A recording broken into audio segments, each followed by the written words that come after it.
Então, muito boa noite. Eu sou José Márcio Barros, coordenador do Observatório da Diversidade Cultural, e nós vamos dar início a um programa que o Observatório realiza já há algum tempo, que é o ODC Diálogos. O ODC Diálogos é um encontro, né, de pessoas para a discussão, né, para a reflexão sobre temas relacionados à diversidade cultural, relacionados, né, às políticas culturais, à gestão cultural. E o nosso tema de hoje é diversidade e sustentabilidade, né? Mas eu vou deixar para que as duas mediadoras, né, Kátia Costa e Charine Mello, façam a apresentação da temática e dos convidados para esse ODC Diálogos. Eu queria apenas dar aqui as boas-vindas, né, a todos vocês que estão aqui. É um prazer, muitíssimo obrigado pela presença de todos, todas e todos que estão aqui participando, né? Para quem não conhece, o Observatório da Diversidade Cultural, ele é um grupo de pesquisa e também uma organização social. A organização social foi criada em 2005, quando a Unesco votou a Convenção para a Proteção e Promoção das Expressões da Diversidade Cultural. Naquele momento, nós aqui em Belo Horizonte, né, eu falo aqui de Belo Horizonte, nos organizamos para, né, contribuir para que essa questão da diversidade cultural pudesse, né, ter uma aderência maior na sociedade para estabelecer um diálogo maior com o poder público, né, para que efetivamente a questão da diversidade, né, pudesse ser pautado, né, nas políticas culturais, sociais, ambientais, etc., etc., nesse país. Então, ali surgiu, né, o Observatório da Diversidade Cultural. Nós temos uma sede aqui em Belo Horizonte, mas atuamos, né, em vários estados. Tem pessoas aqui do Paraná, da Bahia, de São Paulo.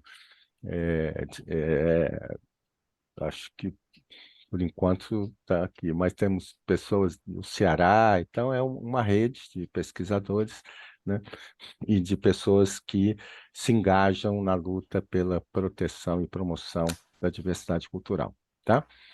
Trabalhamos com formação, com pesquisa, com informação, né, com consultorias, né, tudo relacionado com a questão da diversidade cultural, tá? Então, para não demorar mais, já que o mais importante aqui é ouvir, né, esses queridos e queridas que participaram do último boletim, um número cabalístico, né, um número 99, né, do nosso, da nossa revista, né, Boletim ODC, né? Mais uma vez, muitíssimo obrigado, e eu vou passar a palavra aqui para a Kátia e para a Charine, que vão operar aqui na mediação desse nosso diálogo. Obrigada, Zé. Boa noite. Boa noite a todos, todas e todes. É um prazer, né, estar aqui, rever os amigos e poder contribuir sempre, né, com o observatório. Então, esse boletim, número 99, como o Zé falou, um número cabalístico, ele teve como tema a diversidade e sustentabilidade, né? Ele reuniu trabalhos de pesquisadores, gestores, agentes culturais e artistas. Esses artigos, os relatos de experiência, apresentam as práticas culturais das mais diversas, né, que dialogam com a temática da sustentabilidade e promovem a reflexão sobre as condições de vida no planeta. Essa edição é composta por 9 textos e 11 trabalhos artísticos organizados em 2 seções: Cultura, Diversidade e Desenvolvimento, e Arte, Design e Sustentabilidade. Além da coordenação, né, que é de Zé Márcio, nós temos o envolvimento direto nessa edição de vários colegas aí, né? Ana Carolina de Lima Pinto, Ana Paula Duval, Gisele Dupin, Jocastra Holanda, Pedro Marques, Priscila Valente Lolata, Charine Machado e eu. Então, a gente contribuiu é, na confecção dessa edição. Só para dizer, eu e Charine vamos estar mediando, né? Mas assim, a gente vai estar dividindo um pouco a fala aqui, e a ideia é que cada expositor tenha 15 minutos, né, para apresentação. Charine vai apresentar aí o editorial da revista, e depois eu vou apresentar, né, os autores, vocês vão falar em sequência, e ao final a gente vai abrir para essa troca com o pessoal que está aqui na sala conosco. Né? Então, mais uma vez, sejam bem-vindos, é um prazer, e Charine, passo a palavra para você. Bom, então, boa noite a todos. Obrigada pela presença, obrigada, Kátia, também pela parceria. Bom, como a Kátia falou, eu vou fazer a leitura rápida, mas a gente achou que é importante para contextualizar a revista, né? Então, o nosso editorial. A edição 99 da revista Boletim do Observatório da Diversidade Cultural aborda a temática da sustentabilidade. Diversidade e sustentabilidade são termos amplos e polissêmicos, que não podem ser apartados de suas perspectivas históricas e que envolvem práticas muitas vezes divergentes. Apesar de há décadas serem motivo de interesse e preocupação de estudiosos, gestores públicos e ativistas sociais, os termos demandam atualização contínua e frequentes revisões críticas para que práticas efetivas e transformadoras possam ser reconhecidas e aperfeiçoadas. A Agenda 2030, que engloba 17 objetivos e 169 metas globais, foi estabelecida em 2015 pela Assembleia Geral das Nações Unidas, composta por 193 Estados-membros da ONU. Com a proposta de que ninguém no mundo fosse deixado para trás, a agenda parte de 4 dimensões: social, ambiental, econômica e institucional, prevendo ações para a erradicação da pobreza, a segurança alimentar, a agricultura, a saúde, a educação, a equidade de gênero, a redução de desigualdades, entre outras. Algumas questões envolvem governos e empresas globais, enquanto outras recomendações são montadas das comunidades e as especificidades locais. Recentemente, a pandemia de Covid-19 deu visibilidade à discussão sobre as relações entre cultura e desenvolvimento, e especificamente entre diversidade e sustentabilidade.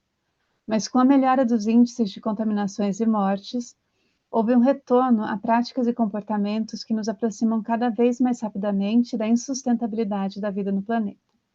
Por outro lado, continua a crescer a consciência sobre a falência de modelos de desenvolvimento que esgotam a biodiversidade e empobrecem a diversidade cultural. Além disso, o governo do presidente Lula vem enfrentando e revertendo pouco a pouco legados da gestão anterior, conservadora e abertamente contrária às questões da sustentabilidade e da diversidade cultural. Considerando fatores como a crise climática mundial, as práticas genocidas contra os povos originários brasileiros, o crescimento da intolerância, da violência, da negação e a marginalização da arte e da cultura, a revista Boletim do Observatório da Diversidade Cultural busca trazer à tona práticas culturais diversas que dialogam com a temática da sustentabilidade e promovem a reflexão sobre as condições de vida no planeta. Rodrigo Nunes Ferreira e Carolina Craveiro apresentam um contexto institucional do monitoramento das políticas culturais no município de Belo Horizonte, apontando as fragilidades e potencialidades na estruturação do sistema municipal.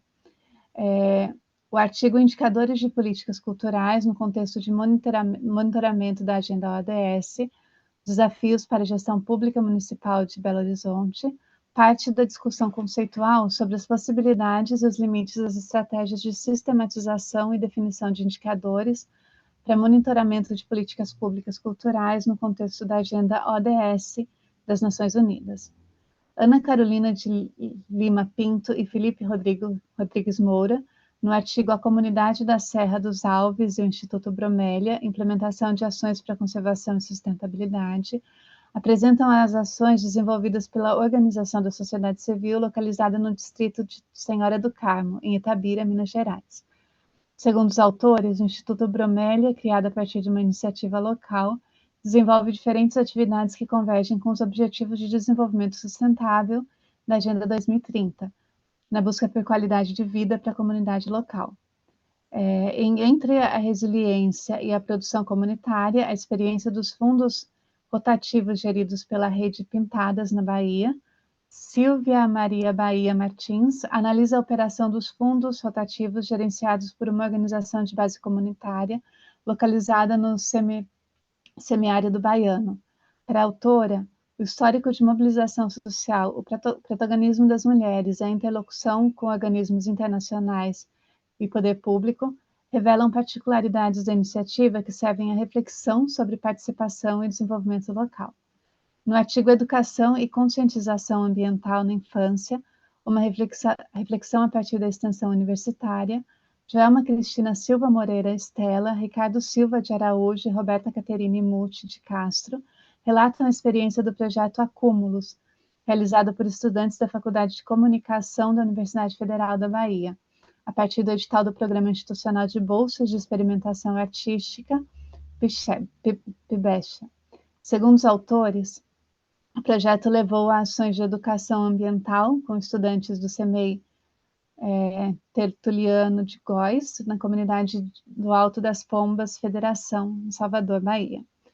Quando a pesquisa encontra o público ações de transferência de tecnologia sobre bioindicadores aquáticos, é o nome do artigo do grupo de pesquisadores Kátia Cristina Sonoda, Renato Berlim Fonseca, Herbert Cavalcante Lima e João Alberto Correia, da Embrapa, e Rafael Fernandes Zanesco, da Eurofins AgroScience Services, do grupo de pesquisadores. Tem um erro aqui. Eles trazem 2 relatos de experiências da pesquisa realizadas junto a um grupo leigo em uma perspectiva de transferência de tecnologia e popularização da ciência. Em Experiências de Pele Pássaro Mulher, Andréa Duarte de Figueiredo reflete sobre as conexões entre a criação artística e as parcerias realizadas com povos originários. A autora discute como esse vínculo transforma noções sobre corpo, arte, história, política, ética, autoridade, produção de conhecimento, formas de existir e sustentabilidade. Reconhece esse aprendizado como algo fundamental para uma vida que questiona a colonialidade e que está implicada no valor da diversidade para o bem comum. Cauê Maia discute estratégias para a sustentabilidade social e econômica de espaços artísticos transdisciplinares como equipamentos públicos de formação para a cidadania. No texto Arte em Fluxo, o ateliê como espaço público de formação para a democracia, aborda infraestrutura, diversidade e participação, elementos identificados durante as experiências artístico-pedagógicas realizadas dentro e fora do ateliê Alex Valauri do Complexo Cultural FUNAR São Paulo. Em Meia-Noite, Fractos de Memória em Espiral, Orum Santana aborda a criação do espetáculo Meia-Noite, que é de sua própria autoria. O artigo traz à tona processos artístico-pedagógicos e culturais presentes em sua trajetória pessoal, compreendendo que esse acesso se torna fundamental para revelar a estrutura epistemológica e dramatúrgica em que a construção do espetáculo se ancora. O texto também dialoga com conceitos que reafirmam a importância da construção do conhecimento afrodiaspórico para a cena da dança brasileira.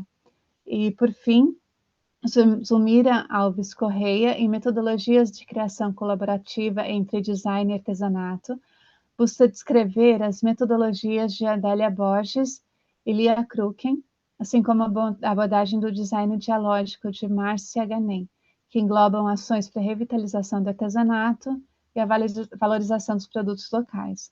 O texto também apresenta a aplicação dessas iniciativas no contexto de moda e slow fashion.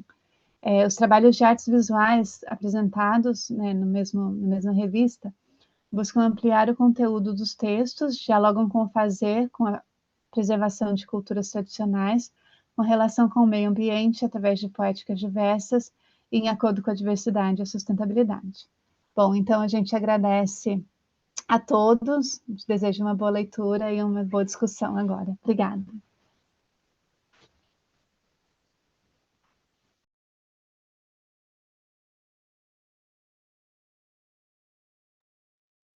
Meu microfone estava desligado.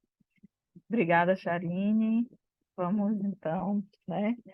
Bom, a gente sempre, quando a gente publica, né, uma edição do boletim, a gente sempre faz esses diálogos para a gente aprofundar alguns temas, né, trazer as pessoas que produzem, né, o boletim junto conosco, alguns dos autores. E aí, para conversarmos hoje sobre essa edição, mas, sobretudo, sobre as temáticas que envolvem, né, o boletim, teremos a participação de alguns autores, como Silvia Bahia, Felipe Moura e Cauê Maia. Para dar início, eu queria convidar Silvia Bahia, que é mestre em Desenvolvimento e Gestão Social pela Universidade Federal da Bahia, especialista em Gestão de Cooperativas pela Faculdade de Tecnologia do Cooperativismo em parceria com o Sescop Bahia, em Gestão Pública pela Universidade Cândido Mendes, em Psicologia Social de Fundamentação Piconiana pelo CIEG, e em Processo Criativo e Facilitação de Grupos, abordagem junguiana, cursos com chancela da Escola Baiana de Medicina e Saúde Pública, graduada em Comunicação Social, habilitação Relações Públicas pela Universidade do Estado da Bahia. Em seu artigo, né, o seu artigo tem como tema Entre a Resiliência e a Produção Comunitária, a experiência dos fundos rotativos geridos pela Rede Pintadas. Silva faz um relato dessa experiência, que tem como objetivo analisar a operação dos fundos rotativos gerenciados pela Rede Pintadas, uma organização de base comunitária do semiárido baiano, o histórico de mobilização, o protagonismo das mulheres e a interlocução com organismos internacionais e poder público revelam particularidades da iniciativa que servem à reflexão sobre participação e desenvolvimento local. Silvia, seja bem-vinda. Oi, gente, boa noite. Espero que vocês estejam bem. Estou muito grata e muito feliz de estar aqui com vocês hoje, da gente poder compartilhar sobre a experiência da Rede Pintadas, que é realmente um arauto, assim, do que eu acho que significa a atuação verdadeiramente do sertanejo, né? Da resistência e da resiliência do sertanejo na Bahia. Então, para poder apresentar meu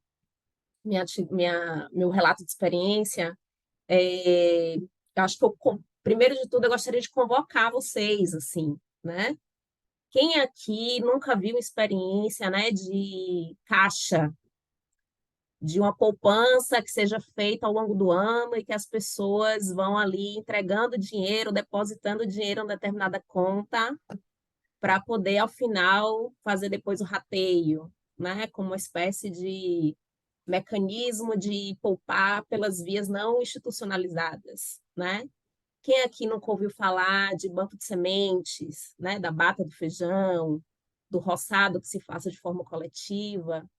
Então, no fundo, quando a gente está falando de fundo rotativo, a gente está falando de uma prática que é histórica, especialmente das populações mais vulneráveis e mais empobrecidas, que procuram encontrar mecanismos, vamos dizer assim, mais informais e menos institucionalizados, de suprir suas necessidades básicas, né, a partir de um mecanismo, né? No caso da Rede Pintadas, é o fundo rotativo, que é apoiado por duas instâncias, né? Então, eu acho que para poder falar do fundo rotativo, acho que antes eu preciso apresentar a Rede Pintadas, né? Inclusive, eu acho que eu estou com dois representantes aqui da Rede Pintadas, que são Solange e Alberdan. E aí eu gostaria, inclusive, de agradecer a eles, assim, pela possibilidade, inclusive, de estar com eles e de ter vivenciado com eles um bom período da minha vida profissional e que eu sou muito grata pelo fato deles terem colaborado para a minha formação, inclusive, enquanto pessoa, né? A Rede Pintadas, minha gente, é um movimento que se institucionalizou na cidade de Pintadas, aqui na Bahia, e que, na verdade, a organização é fruto de muita luta histórica, que tem, na verdade, um início lá atrás, quando se iniciou um projeto junto ao BNDES, que, na verdade, havia técnicos na localidade que tinham relações com as pessoas em função de uma disputa de terra local. E aí, esses técnicos que assessoravam, né, essas pessoas que estavam ali naquele conflito, acabaram submetendo um projeto para o BNDES, e nisso processos de autogestão foram impulsionados ali, naquela região. Então, você tem ali um grande esforço de movimento sindical, de movimento popular, de pessoas que estão vinculadas com a luta pela terra, com o processo de desenvolvimento local, com as cisternas, com os processos de convivência com o semiárido. E aí, junta esse tanto de coisa, e aí a Rede Pintadas acaba sendo formatada, e ela sendo formatada, ela acaba sendo uma instância de grande legitimidade local. Então, assim, praticamente essa região nordeste aqui da Bahia, ela tem um caráter de muito afinco, né, de muita dedicação junto aos movimentos sociais em função da seca, inclusive, né? A seca e a convivência com o semiárido acabam fazendo com que muitas instituições aqui ganhem projeção. E a Rede Pintadas é uma delas, né? Nos anos 2000, a Rede Pintadas acabou sendo um boom quando estavam discutindo especialmente a ideia de capital social, né? E recebeu prêmios de FGV, de FINEP, de BNDES, como tecnologia social no Banco do Brasil. E de lá para cá, ela foi desenvolvendo vamos dizer assim, vários braços operacionais, né? E esse fundo rotativo acabou se desmembrando em alguns que, na verdade, servem à questão do desenvolvimento comunitário. Então, a Rede Pintadas, dos anos 2000 para cá, se associou à Wairu Commission, que é uma organização mundial que trabalha com resiliência para mulheres, e também desenvolveu um braço operacional, se tornando, junto ao poder público, um centro público de economia solidária. Então, existem recursos que subsidiam a formação do fundo rotativo, tanto por via do Estado, como por via de uma organização internacional que trabalha com resiliência em mulheres, né? Hoje, no Brasil, pela Hairu Commission, a Rede Pintadas é a única localizada no semiárido e uma das poucas localizada no Nordeste, né? Então, por que fazer o fundo rotativo? Porque se percebeu que as vias institucionais bancarizadas, elas tendem a repelir as pessoas que são empobrecidas, porque elas exigem garantias, porque as taxas de juros são imensas, e elas tendem a ter um processo histórico da população mais pobre, que ela prefere lidar com a situação de não dever, né? Porque isso está dentro de uma subjetividade de que mais vale o nome do que ficar com uma situação de dívida na praça, né? Então, a Rede Pintadas, compreendendo esse cenário, começou a impulsionar os fundos rotativos para que as pessoas pudessem ter uma alternativa, mas não é qualquer alternativa, são basicamente recursos voltados para processos que sejam vinculados a coletivos e coletivos que são produtivos, né? Então, dentro da base do desenvolvimento dos fundos rotativos, existe também aí um vetor de desenvolvimento da economia solidária e do cooperativismo na localidade, né? Então, praticamente hoje, dentro dessa lógica que a Rede Pintadas conseguiu se ancorar, são mais de 150, eu diria mais de 150 empreendimentos que estão na base de atuação da Rede Pintadas, né? Porque aí você junta o quantitativo, que está vinculado ao fundo da Wairu Commission, junto com o quantitativo, que é atendido hoje pela política pública de centro público, né? De economia solidária. E o que a gente percebe é que o fundo rotativo ele estabelece alguns critérios que precisam ser cumpridos, né? Ainda que seja uma lógica diferente da lógica institucional bancarizada, as pessoas precisam cumprir com alguns ritos e com a responsabilidade mútua, né? Então, isso não quer dizer que não haja calote, que não haja, muitas vezes, um atraso de pagamento, que haja dificuldade de manutenção da própria lógica do fundo rotativo, mas o que se imprime é a tentativa de fazer com que novos vínculos sejam ali desenvolvidos e as pessoas possam contar entre si, porque elas sabem que quando elas recebem um recurso, elas precisam devolver, porque um outro grupo também precisa daquele investimento, né? Então, existe um processo aí que é cíclico. Quando esse recurso ele é devolvido, há a possibilidade de que outros grupos sejam atendidos também.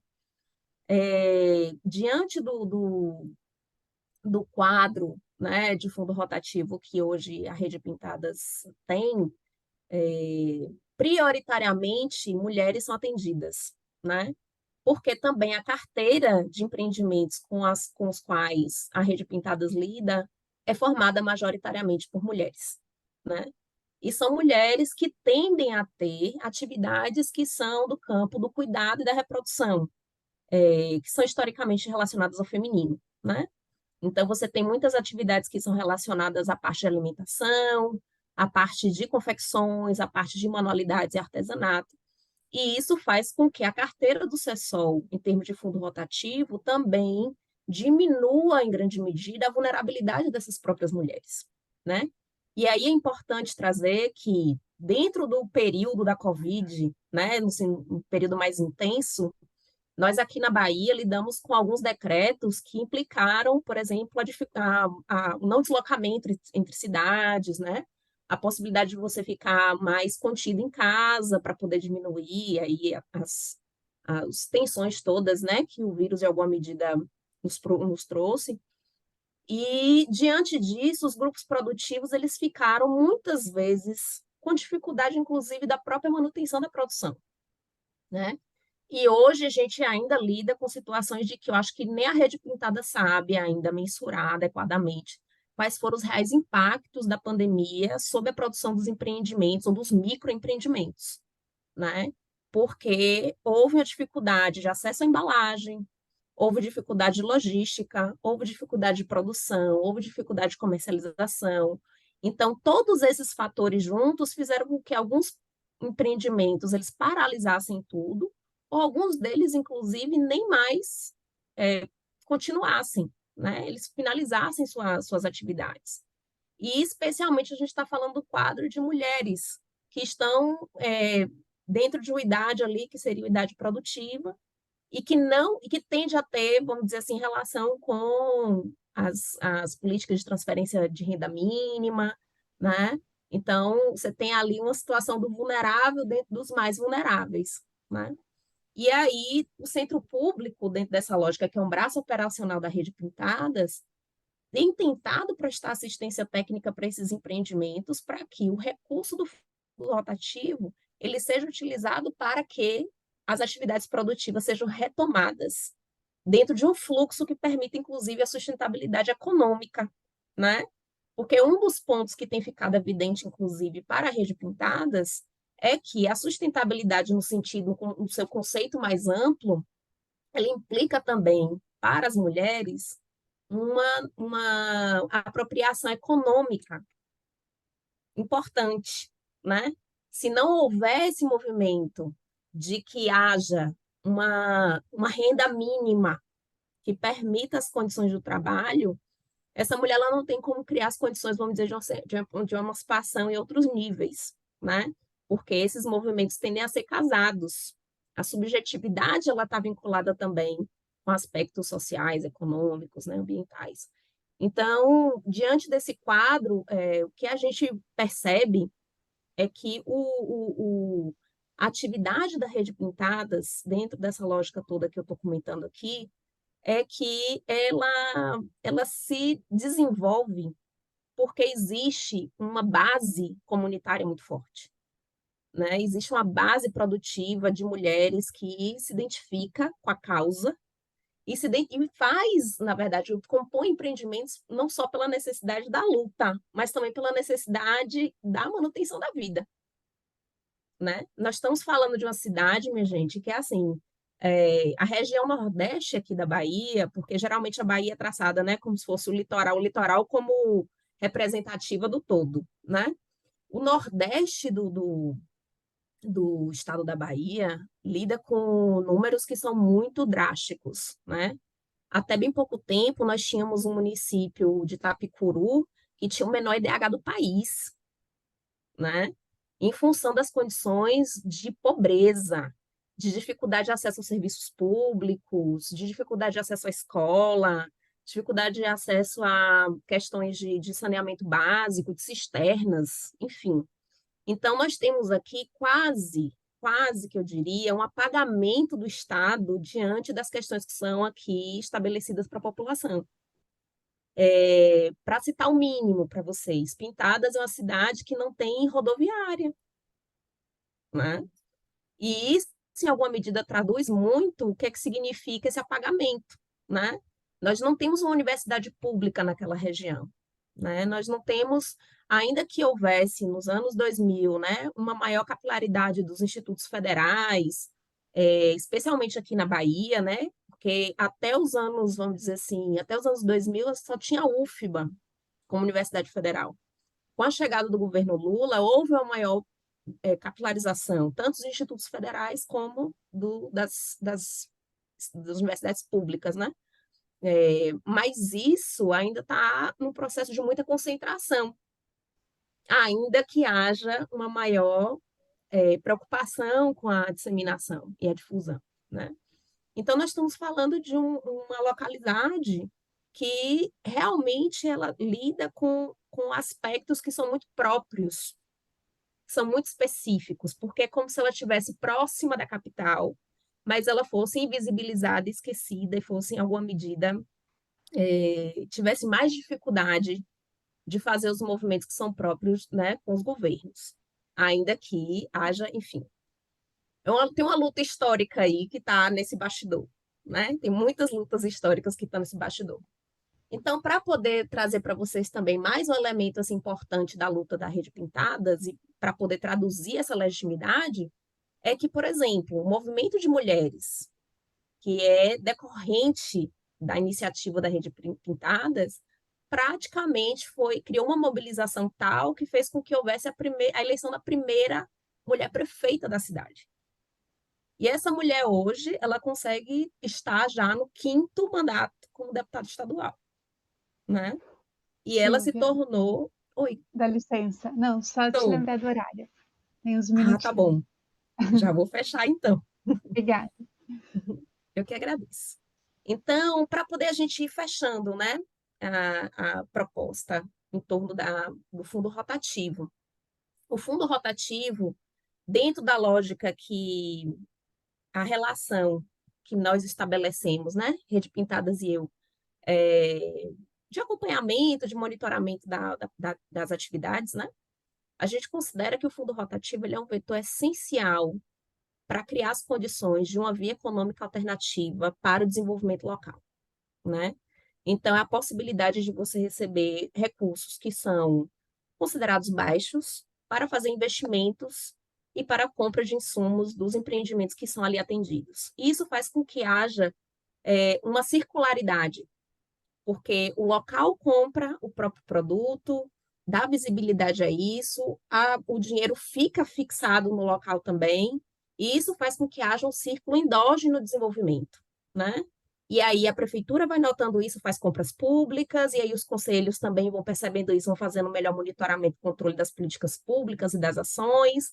Nisso, os sindicatos são trazidos também para discutir. Então, há um processo aí de uma malha institucional, de uma malha de atores que começa a perceber a importância da pequena produção que historicamente foi negligenciada, especialmente pelo Estado. Na Bahia, houve uma concentração econômica muito grande para os grandes investimentos. E os micro e pequenos empreendimentos, que são hoje os maiores detentores de produção de emprego, por exemplo, geração de renda, eles ficaram escanteados. Então, eu acho, para finalizar minha fala, que a Rede Pintada, já nos anos 80, os anos 70, dentro da lógica de luta social, eles já faziam o que é o futuro. Eles já faziam o que é o futuro, que é criar as condições do próprio local responder por suas necessidades, né, de criar condições e outros mecanismos econômicos que permitam a vitalidade do local. E isso faz com que a Rede Pintadas assuma um nível de liderança, de protagonismo, de legitimidade local que são impressionantes, né? Eles estão aqui, e eu digo, eu não podia dizer para eles antes, porque eu acompanhava enquanto técnica, né? A técnica, a razão instrumental estava ali à frente, precisava de distanciamento de objetividade.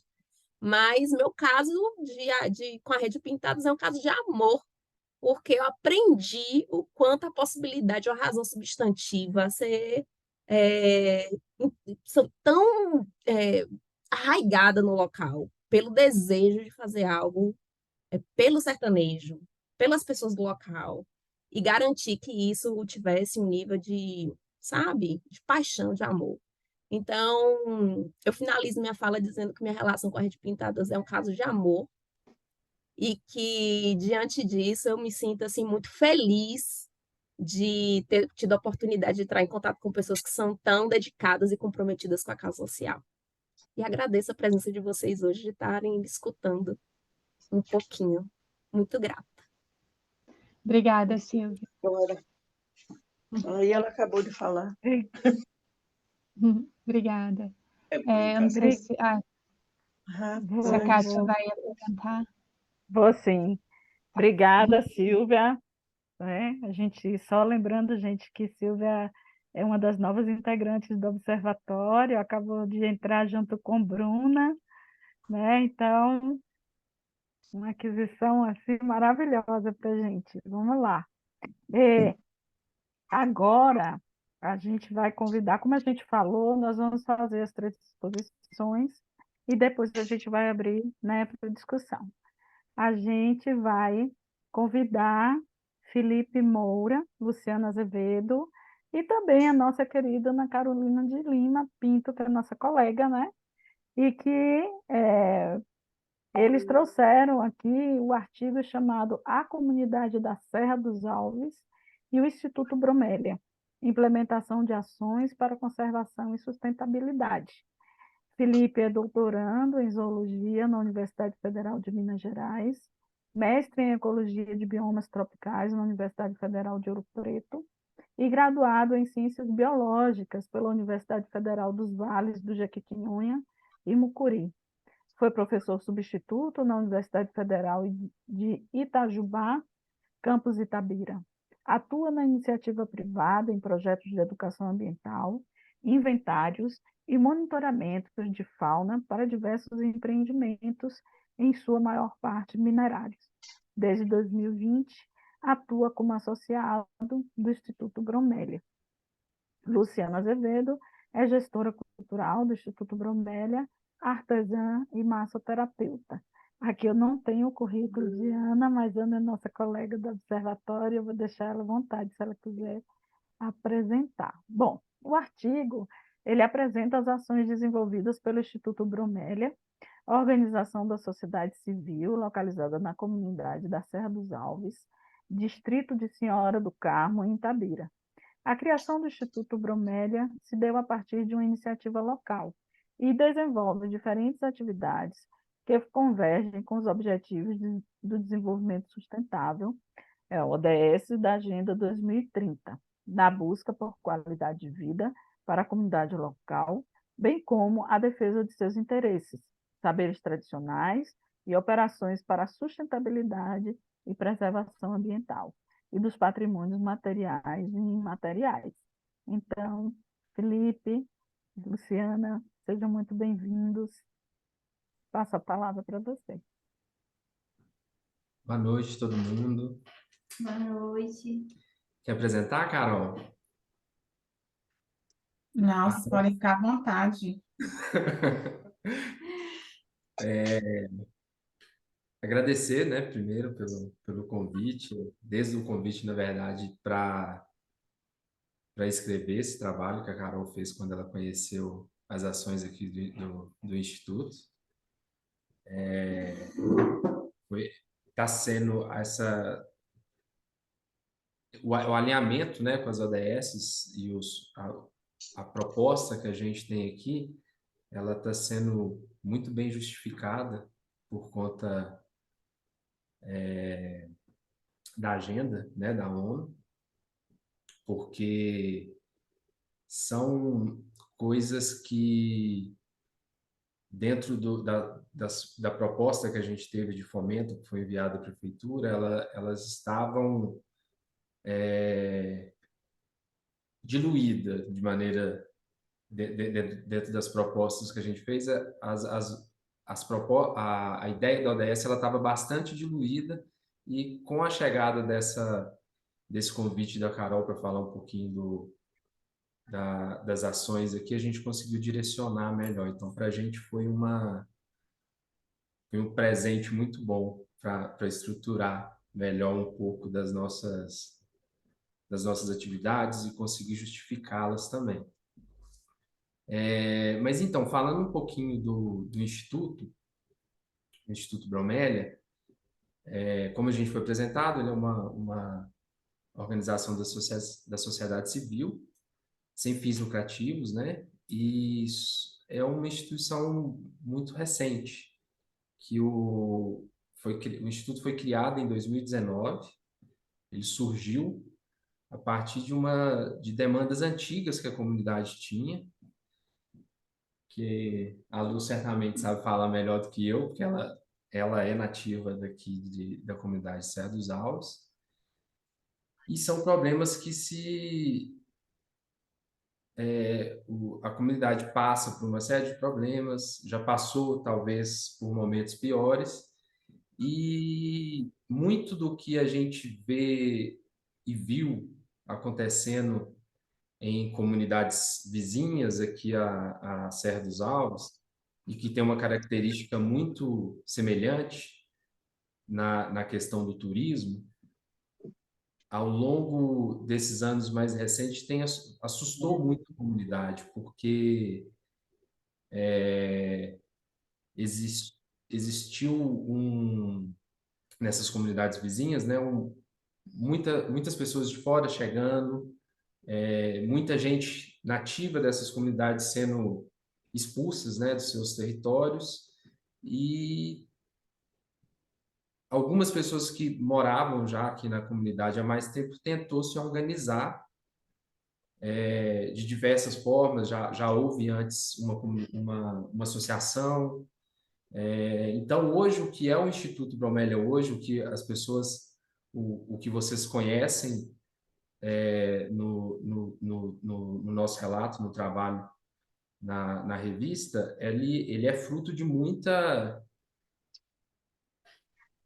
soco em ponto de faca, dá para dizer assim, porque foi bastante aprendizado, e que lá em 2019, depois do Instituto criado, surgiu a oportunidade de procurar a esfera pública, né, o município, para cobrar algumas coisas, mas essa cobrança foi feita já com propostas, né, com planos de trabalho, que culminou nesses dois fomentos que a gente apresenta no artigo. São fomentos que foram enviados a duas secretarias diferentes, que uma é a Secretaria de Meio Ambiente, outra é a Secretaria de Desenvolvimento, Turismo. É uma secretaria bem grande que a gente tem aqui no município de Itabira, ela incorpora várias coisas. E foi um tempo bom também de negociação até a gente conseguir chegar num projeto que a gente conseguisse conduzir de forma que fosse interessante para o Instituto, dentro da proposta, dentro da ideia que a gente tinha, e o recurso que a prefeitura tinha para nos ceder, né, para poder desenvolver essas atividades. E fechamos agora, mês passado, um ano de fomento. Conseguimos renovar esse fomento com esses dois fomentos, com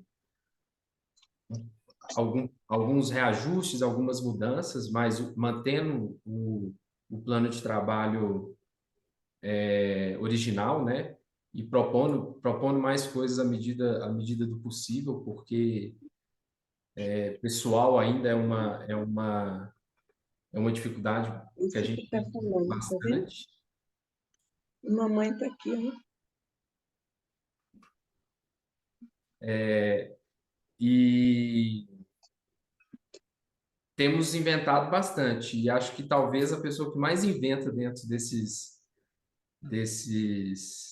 dois fomentos que a gente tem aqui é a Luciana, que é interessante a gente estar falando de cultura. A Luciana, ela trabalha com a gente aqui no Instituto em um dos fomentos, mas a gente tenta criar uma equipe que se ajuda, porque são dois contratos diferentes, são duas propostas diferentes, mas dado ao número de pessoas que é muito limitadas para fazer tudo, a gente não consegue abraçar, às vezes nem o nosso próprio plano de trabalho a gente conseguiria cumpri-lo se a gente não tivesse esse jogo de cintura dentro do corpo pessoal. E a meta que a gente tem agora é tentar crescer, em procurar mais parceiros, né, de conseguir mais recursos em outras fontes. Foi bem interessante ouvir a palavra da Silvia, que trabalha com uma organização comunitária há tanto tempo, não que trabalha há tanto tempo, mas que é uma organização comunitária que está estruturada há muito mais tempo que a gente. Acho que isso serve muito de inspiração, porque a gente precisa disso, porque dentro do cenário que a gente tem hoje de especulação imobiliária, de impactos ambientais que a comunidade sofre, que somos uma comunidade bem pequena, com condições e recursos muito limitados, recurso da água limitado, dentro do que a gente tem hoje, né?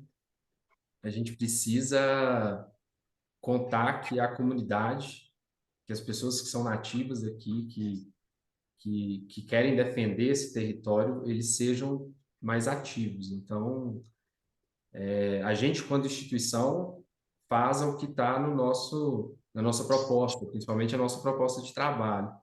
Mas a gente precisa instigar as pessoas da comunidade a participarem. E isso não é fácil, a gente precisa estar sempre tentando tentando provocá-los, né, a ver que o território é deles e que eles precisam participar disso junto com a gente. Né, Lu? Fala um pouquinho, por favor. Oi, gente, boa noite. Também agradeço por poder participar. E como o Felipe falou, desde sempre eu venho acompanhando o andar da comunidade.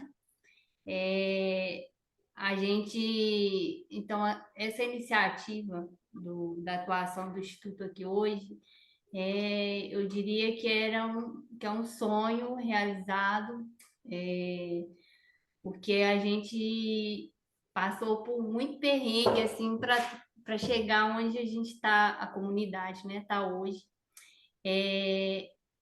As reuniões às vezes era frustrante, porque era pouquíssimas pessoas que participavam.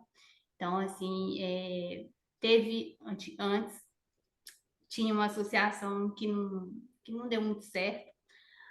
Aí, mas mesmo assim, com incentivo, com parceria, a gente conseguiu se organizar e criar reuniões comunitárias e aí trazer demandas.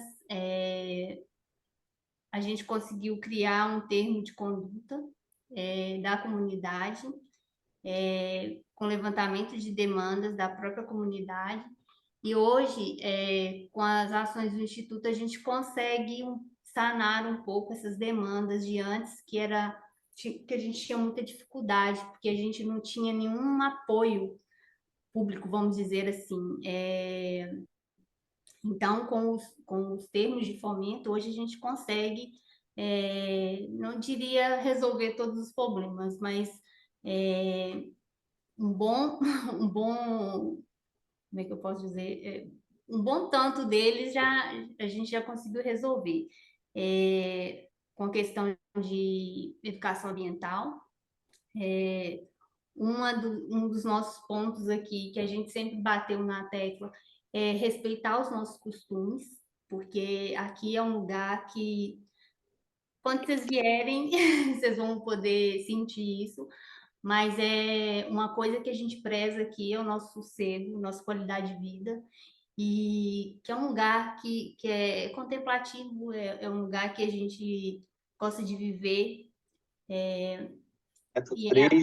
3.551, que cria o Programa Nacional de Patrimônio Imaterial, né? Então, assim, depois de Pessoal, quase tem alguém aí com o microfone aberto, por favor. abrir, Danilo, Vamos lá. Pode achar. Mas aí, e é um lugar acolhedor, então é que a gente preza muito, não só pela beleza, né, cênica, natural do lugar, mas também dos costumes da comunidade. E aí a gente sempre busca ressaltar isso para os visitantes e estimular os moradores a continuar, né, lutando por que esses costumes sejam preservados. E aí falando por moradora nativa, o Instituto, as ações dele hoje, ele contribuiu para uma outra qualidade de vida, em que a gente aqui, mulheres, era o nosso, vamos dizer assim, sustento era faxina, os homens era capina e roçar, limpar jardim. E hoje, com essa possibilidade dos termos de fomento, todos são 15, né? 15 funcionários trabalhando com carteira assinada, a maioria mulheres. Então, a gente vê que o quanto mudou para a gente hoje a qualidade de vida aqui.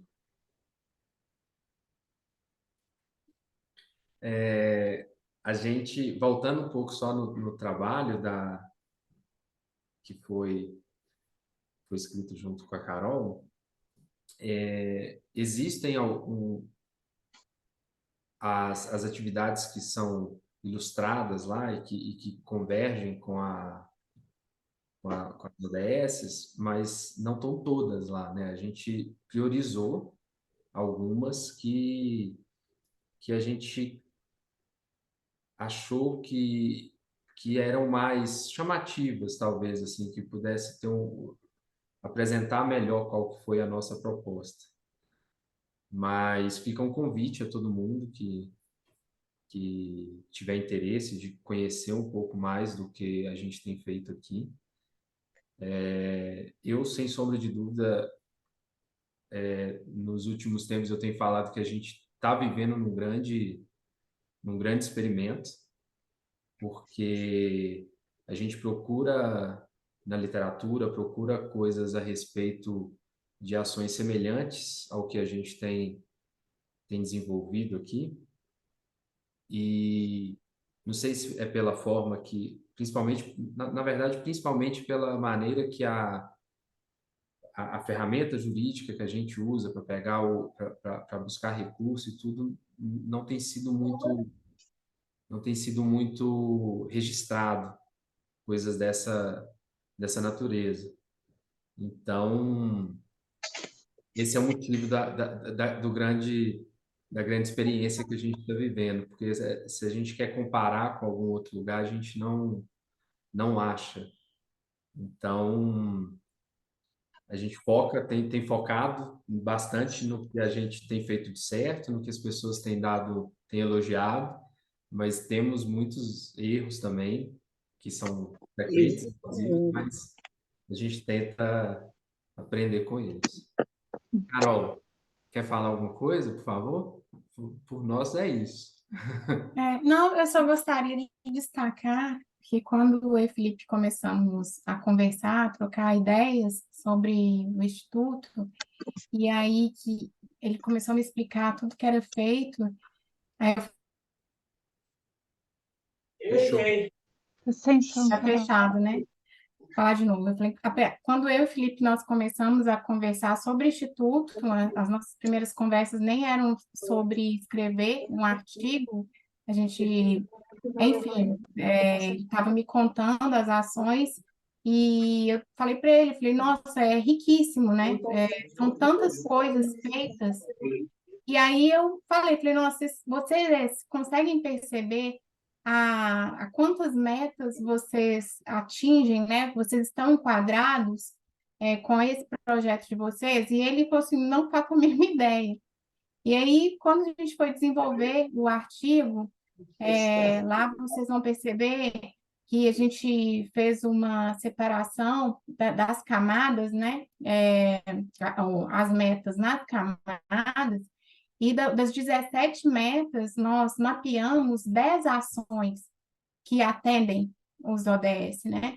Então, assim, é um número bastante elevado, né? Bem expressivo você pensar que uma comunidade tão pequena, o Felipe não citou, mas são em torno de 80 pessoas, se você conseguir, né, em um ambiente micro, né, promover tantas ações relevantes para a população. Assim, o nosso tempo aqui é curto, né? Então, por isso convido a todos a lerem o artigo para vocês perceberem assim, o quão essencial é hoje esse instituto para essa comunidade, né? Como que levou qualidade de vida, levou outras perspectivas de trabalho, de vida, e ainda assim preservando, né? A originalidade deles, enfim, é bem bacana. Fica aí o convite para vocês lerem, uma leitura que vale muito a pena. Obrigada, então. Kátia, acho que obrigada a todos vocês. Acho que a Kátia vai apresentar, então, agora o Cauê.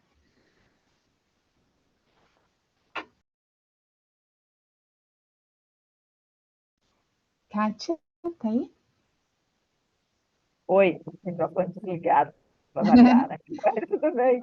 Não, só reiterar os agradecimentos, né? Dizer que, enfim, parabéns pelo trabalho, pela iniciativa, Carol pela sensibilidade, né? Porque eu acho que isso tudo converge. Então, para a gente é um prazer mesmo. Bom, agora como o terceiro e último convidado, né, para fazer uma exposição, a gente convida a Cauê Maia, que é poeta, artista plástico, arte educador, editor, doutor em artes visuais pela Universidade de São Paulo, USP, mestre em literatura e cientista político pela Universidade de Brasília, UNB, trabalha com arte, literatura e educação. É um dos criadores do coletivo Transverso, que desde 2011 realiza intervenções poéticas no espaço público a partir de diferentes técnicas da arte urbana, como o stencil, o lambe-lambe, projeção e performance, entre outras. Em 2018, fundou a editora Coletivo Transverso. O seu texto, Arte em Fluxo, o ateliê como espaço público de formação para a democracia, busca discutir estratégias para a sustentabilidade social e econômica de espaços artísticos transdisciplinares, como equipamentos públicos de formação para a cidadania. Infraestrutura, diversidade e participação são elementos identificados durante o projeto Arte em Fluxo, que promoveu experiências artístico-pedagógicas dentro e fora do ateliê Alex Valauri, do Complexo Cultural Funarte. Então, Cauê, seja bem-vindo. Oi, pessoal. Muito obrigado pela oportunidade de falar um pouco mais aqui sobre o artigo. Como o espaço do boletim era curto para mostrar também as imagens, eu queria também, sobretudo, compartilhar umas imagens com vocês das atividades que eu fiquei muito triste de não ter conseguido incluir na publicação, né? Mas como também era muita coisa para dizer, eu achei que era importante.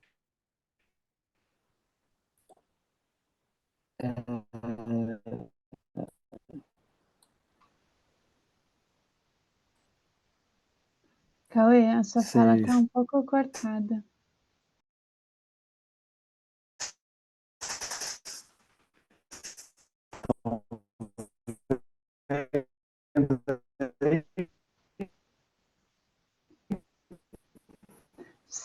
Cauê, você quer que eu tente compartilhar para você? Porque está picotando a fala. Então, bom, eu posso parar o meu vídeo para ver se melhora a qualidade aqui e só acompanho agora mesmo com o vídeo. Mas melhorou. Melhorou? Melhorou. Bom, então aqui é um extenso do Ozzy, que ocupa com a gente o ateliê Alex Valauri na Funarte. Nós começamos ali em março de 2022, né? E a convite da Charine, que então coordenadora do Complexo Funarte São Paulo, e por conta de uma dificuldade que a Funarte passava de lidar com o entorno, com o espaço público ali, com uma situação de vulnerabilidade muito grande, né? Muita gente morando na rua, o fluxo ali em volta, e então algumas pessoas consideravam que por ser um governo bolsonarista não deveriam ocupar. Eu e outros artistas parceiros achávamos que a Funarte, entre outros espaços públicos do governo, não podem ser abandonados sempre que houver um governo adverso, contrário, né? Então a gente conseguiu reunir o Linhas de Samba, Coletivo Resistência, Transverso, Casa da Lapa, Ozzy, o Júlio Deutsch, a Lília Amaral, da Catedral Nômada, Bruno Perê, Aline Ume, a Sucena Tupiaçu, a Ana Paula Rabelo, Coletivo Coletores, Diversas USP, a Carol Estopa do Meio Fio, Marina Alegre, Sato do Brasil, Maíra Bila, Júlia Salem, Tatiana Bittar, Raoni Machado e vários outros parceiros ali. Então, aqui é como a gente chegou no ateliê, as salas, as paredes vazias, em branco, né? Algumas mesas, algumas cadeiras. A gente começou com um projetor emprestado a fazer intervenções na empena cega que fica junto à Funarte. Nessa foto, não sei se vocês conseguem ver, mas tem a fachada da Funarte, que hoje está bem deteriorada, e ao fundo a projeção luminosa. Essa foto foi uma foto da Paula Reis, que virou uma parceira e conheceu o projeto a partir dessa colaboração já. Né? Aí as rodas de bordado que a gente realizou mensalmente ali no pátio, ali no estacionamento da Funarte. E daí em agosto a gente conseguiu aprovar esse projeto de oficinas, né?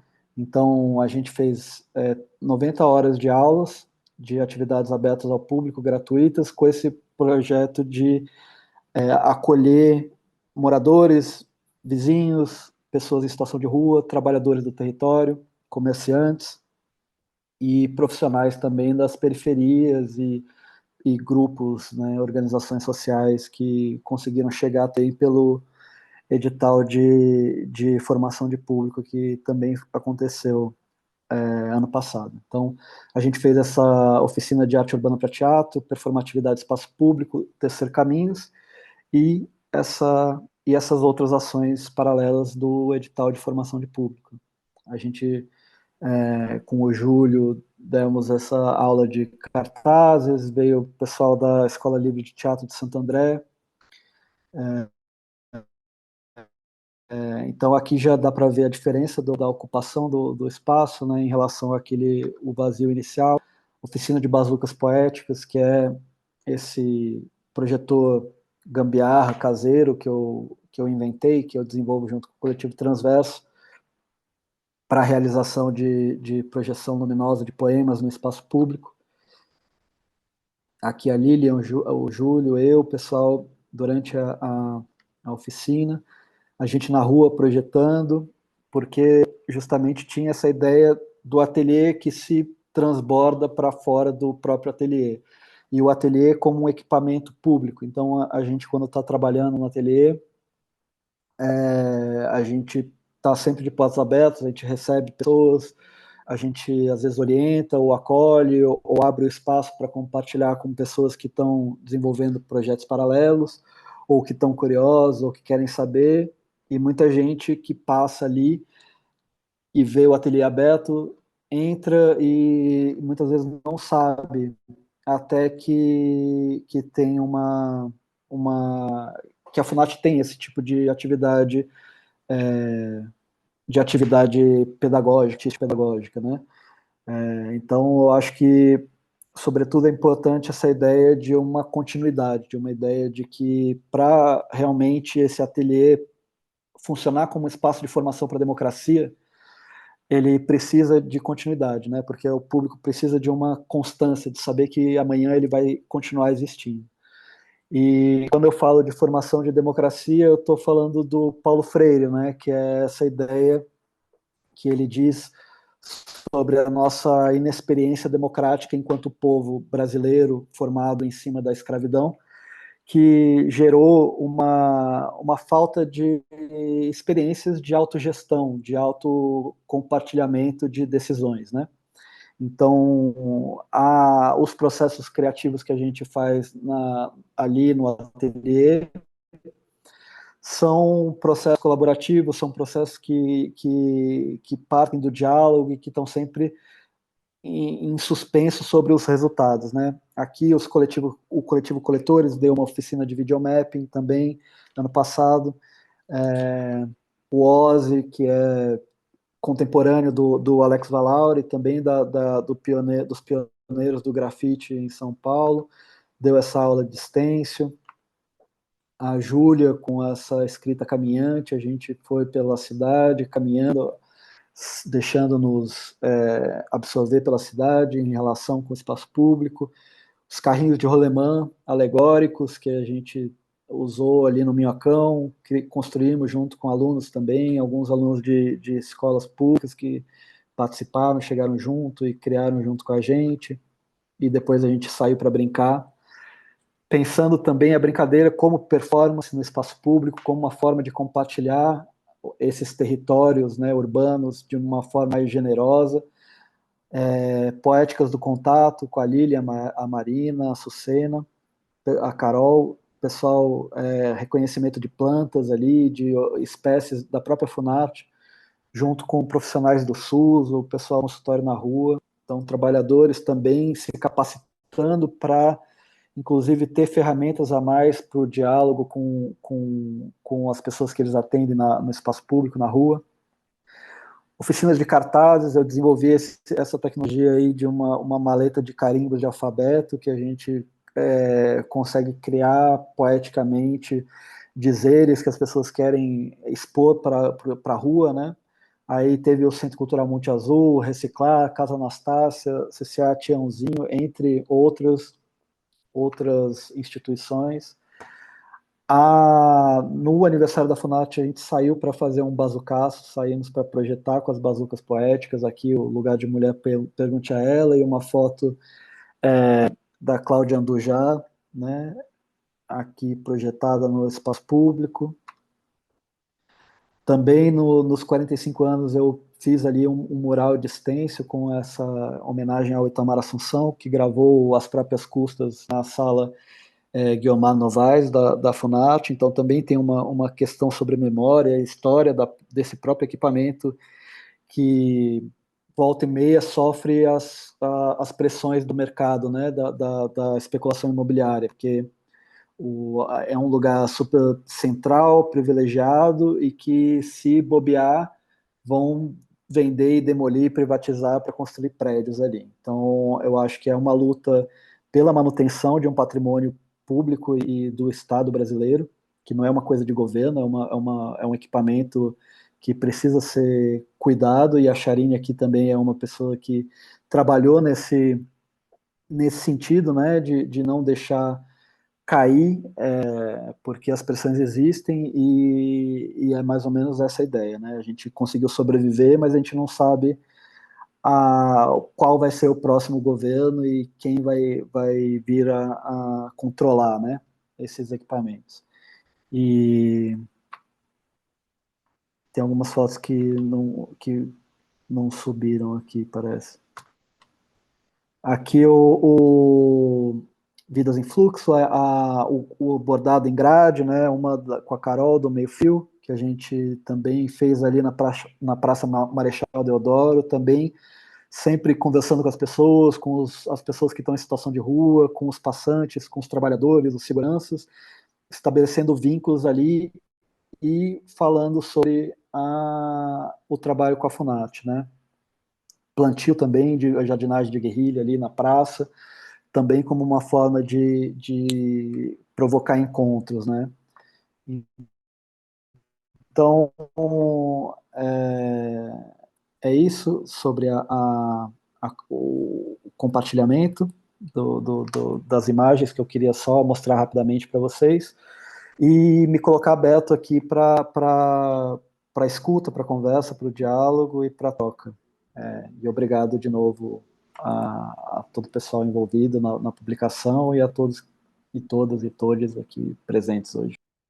Obrigada, Cauê. Obrigada, parabéns. Parabéns, Charine. Obrigada. Acho que essa sensibilidade do gestor, né, é fundamental para que coisas como essa aconteçam em espaços culturais, né? Bom, a gente abre agora, né, para perguntas, para intervenções, para reflexões, né? Fiquem à vontade. Queria só abrir, na verdade, eu fiquei ouvindo, né, as 3 experiências, só para dar o pontapé aí, para as pessoas começarem a falar. Mas eu fiquei ouvindo e eu fiquei pensando o que essas 3 experiências elas têm em comum. Não é uma pergunta, né, mas é uma reflexão. E para mim fica muito claro que é o trabalho coletivo. Criar, que é a coletividade, né, que é a produção coletiva, que é a iniciativa de estar juntos para fazer algo que vai refletir no todo, né? Então, acho que são experiências assim extremamente importantes, experiências que fazem a gente refletir, né, sobre essa questão do coletivo e desse outro modelo de desenvolvimento que a gente quer, que a gente pensa, né? E que experiências como essas nos levam a cada vez mais acreditar que é possível sim, porque fica parecendo que são projetos pontuais, né? Tem um desafio aí que é enorme, que é o desafio da sustentabilidade, né? E eu acho que o Cauê, quando ele diz assim, olha, a gente não sabe quem é o governo que vem aí, que vai ser desses espaços culturais, né? E aí é importante trazer assim que atualmente o Ministério da Cultura tem pensado muito num projeto, né, nacional de equipamentos culturais. A gente não sabe ainda como é que isso está andando, né? Mas de qualquer forma, a gente entendeu, acho que os coletivos e os projetos coletivos, eles entenderam que eles para manter a sustentabilidade deles, eles não podem mais estar vinculados a um único mantenedor, né? A uma única proposta.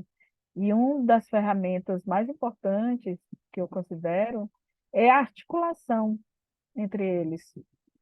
É o compartilhamento dessas histórias, dessas experiências, né?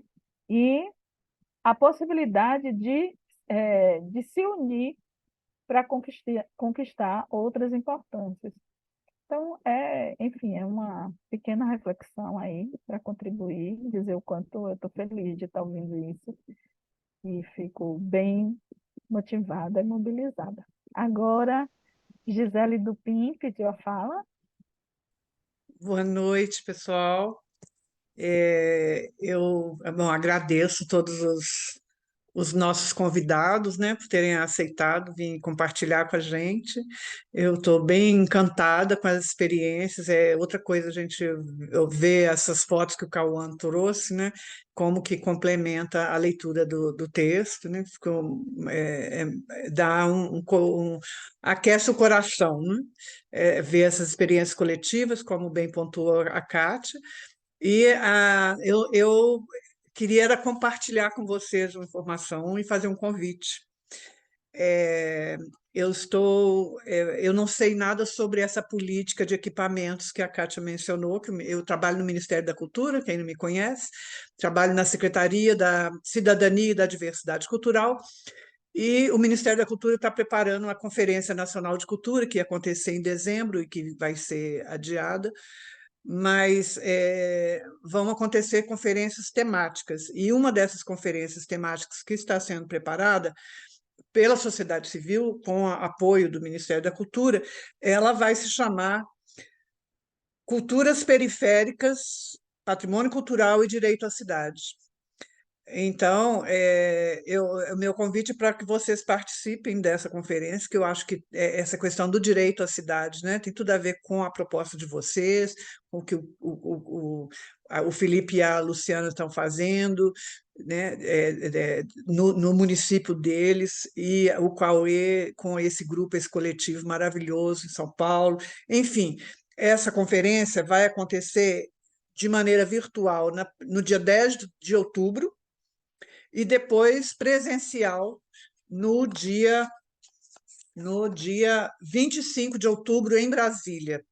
Essa data do dia 25 de outubro é porque... Tá, eu coloco. É porque nos dias 23 e 24 de outubro vai acontecer em Brasília um seminário para discutir, a partir dos 60 anos, de um seminário que ficou conhecido como Quitandinha, que eu não sei se todo mundo sabe que aconteceu, lá 60 anos atrás, aconteceu um seminário que foi um marco, né, para discutir a questão das cidades, né,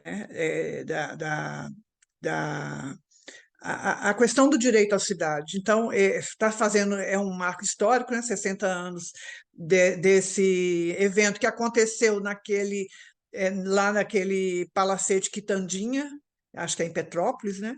Então, o evento ficou conhecido como o Quitandinha. Então, 60 anos do Quitandinha, vão fazer essa reflexão aqui em Brasília, e aí resolveram fazer a conferência temática, aproveitando esse público que vai vir a Brasília, muitos arquitetos, muitos pesquisadores sobre a questão da cidade, do direito à cidade. Então, eles vão vir, foi isso, em Petrópolis, sobre política urbana e questão social.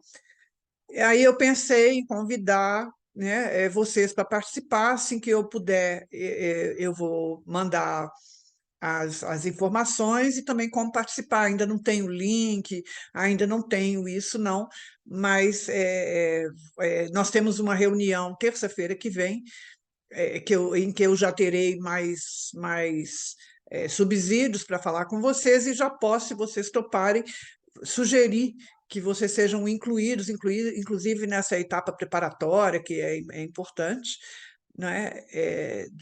Palpitar sobre a programação, sobre os temas, que é isso que está acontecendo nessas reuniões preparatórias, que são virtuais. Tem um pessoal que está à frente, que é do MTST, talvez você conheça, Cauã, o Tom Lopes, do MTST. Tem outros caras que eu anotei vários nomes, mas eu não sei quem são os do MTST, são de outros lugares: Kaique Tomé, Paulo Colosso, Juninho, Fred Oliveira, Pedro Rossi. Enfim, tem pessoal do IFAM também, que está discutindo a programação, e quem está coordenando os trabalhos pelo Ministério da Cultura é o pessoal da Secretaria de Comitês de Cultura, que trabalha com mobilização, com isso. Então, é um convite, né? Não é uma pergunta, é um convite, e espero que interesse a vocês participar desse movimento. Eu acho o nome da conferência muito feliz, né? Direito à cidade, associado com a cultura e o patrimônio, né? O patrimônio cultural. É isso, obrigada, boa noite. Valeu, Gisele, obrigada. só sobre essa questão dos equipamentos, né? Eu participei aqui no lançamento da Lei Paulo Gustavo. O Ministério fez uma reunião aqui no Centro Cultural, aqui, que foi o Espaço X, e trouxe uma discussão de pensar, né, um projeto nacional de equipamentos culturais que envolvesse a construção de alguns, né, aproveitamento de outros, com um recorte territorial. Eu também não sei quais são os desdobramentos desse encontro. Eu até tentei, em alguns momentos, conversar com algumas pessoas, mas foi um debate bem caloroso, assim, né? Porque o projeto é bem ousado, mas a gente percebe, a gente colocou muito para o Ministério que nós precisamos, sim, de novos, né? De novos espaços com tecnologia e tudo, mas a gente precisa olhar para o que já existe também e que tem uma funcionalidade, especialmente nas localidades, né? Mas, enfim, só um resumo para contextualizar, né, essa fala. Espaço está aberto. Gente, o Ministério da Cultura está parecendo uma colmeia, tem tanta coisa acontecendo ao mesmo tempo que a gente não consegue acompanhar tudo, né? E eu estou muito envolvida no edital Sérgio Mamberti, que vai ser lançado em Recife, sexta-feira. Estou indo para lá amanhã, então, né, a gente não consegue acompanhar tudo que está acontecendo. Com certeza, com certeza. Enfim, gente, o espaço está aberto, vamos lá. Né, tem um bocado de gente bacana aqui, gente linda. Esse encontro, esse diálogo, né, Zé? Eu até tenho outra pergunta, aliás, uma pergunta, né, uma outra fala. Para o Felipe e para a Luciana, eu tenho refletido muito e ficado muito incomodada com o quanto o turismo pode ser predador, né, e destruir lugares bonitos, né? O que está acontecendo em um monte de lugar no Brasil. Aqui perto de Brasília nós temos a Chapada, um lugar que era uma delícia, de repente ficou insuportavelmente cheio, engarrafado, uma aldeiazinha, né? Uma vila, a Vila de São Jorge. São duas ruas completamente engarrafadas, barulhentas, cheias de barras, ficou um negócio. Então, eles né, falaram que estão em contato com a Secretaria de Turismo. Eu queria saber quais são, se vocês fizeram recomendações para a Secretaria de Turismo, como que a gente consegue. Vocês, né, disseram que estão conversando com a população para manter os seus traços culturais, os seus hábitos culturais, mas até que ponto a população ela consegue, né, lidar com né, essa chegada de fora, com outros valores e com dinheiro que vai comprando, né? Tem muitos lugares do Brasil e que a população acaba vendendo. Eu tenho amigos que moram em Pirinópolis que falaram assim, já vou sair daqui, a confusão, o barulho chegou na minha porta, né? Não consigo dormir. Então, eu queria que você comentasse mais sobre essa questão do turismo. Eu vou aproveitar fazer uma pergunta aqui também, porque aí vocês comentam assim. Primeiro, cumprimentar os três as três apresentações, aliás, muito bacana, né? Além do texto, e mais uma vez obrigado por publicar, né, com a gente. Mas, para Silvia, eu queria que você comentasse rapidamente. Você, durante toda a sua apresentação, você fala das mulheres. Eu queria saber onde é que estão os homens nessa experiência tão bacana, ou se eles estão ausentes, como estão em várias outras experiências de trabalho efetivo, né? Então, eu queria que você comentasse um pouco, né, esse protagonismo das mulheres, a ausência dos homens, né? Você comentasse um pouco. Para o Felipe e a Luciana, minha pergunta é exatamente essa. Serra dos Alves é um lugar turístico, né, e que vem se desenvolvendo,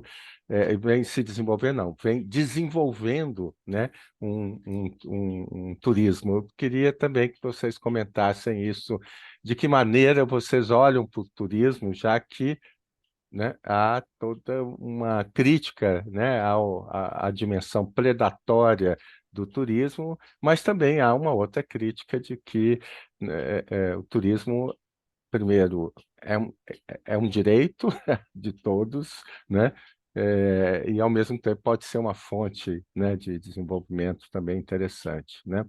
E para o Cauê, eu queria perguntar, Cauê, você apresentou a experiência de trabalho sua, do seu grupo, na perspectiva dos artistas. Eu queria que você comentasse um pouco na perspectiva do cidadão, do morador, do transeunte, né? A pessoa que se desloca pela cidade, que mora em São Paulo, né? Como é que vocês olham para esses sujeitos, para essas pessoas e como que eles reagem a esse trabalho de ocupação, de uso, né, de direito à cidade? Então, 3 perguntinhas, uma para cada um. Pode começar, gente, aqui? Lu, responde. A Gisele. Não quer? Tá. Ô, Gisele, sem dúvida a Luciana vai responder isso muito melhor que eu e ela vai responder. Eu só tenho que instigar ela um pouco.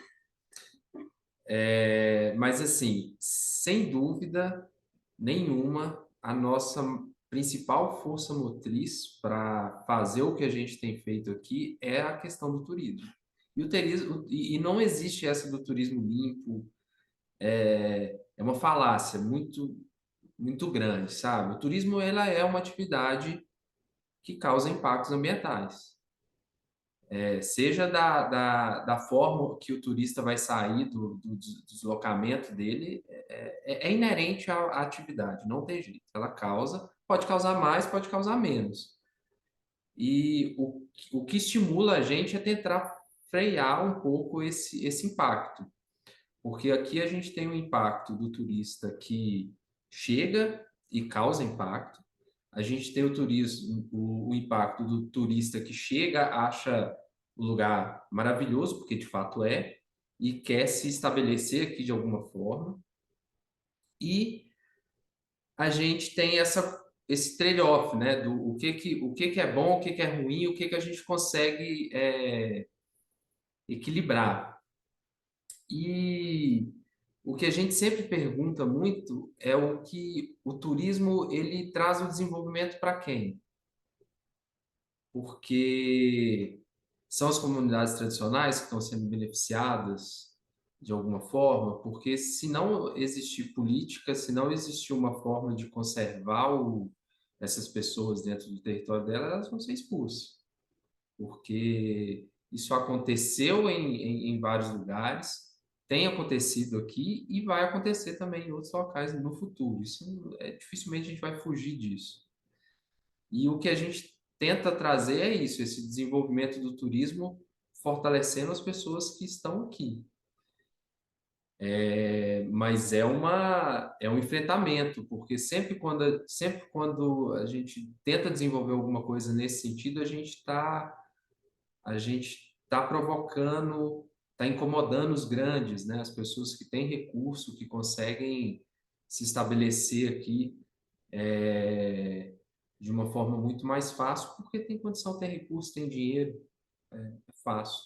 Mas eu queria ouvir da Lulu. Fala você sobre isso, porque você é a atriz disso.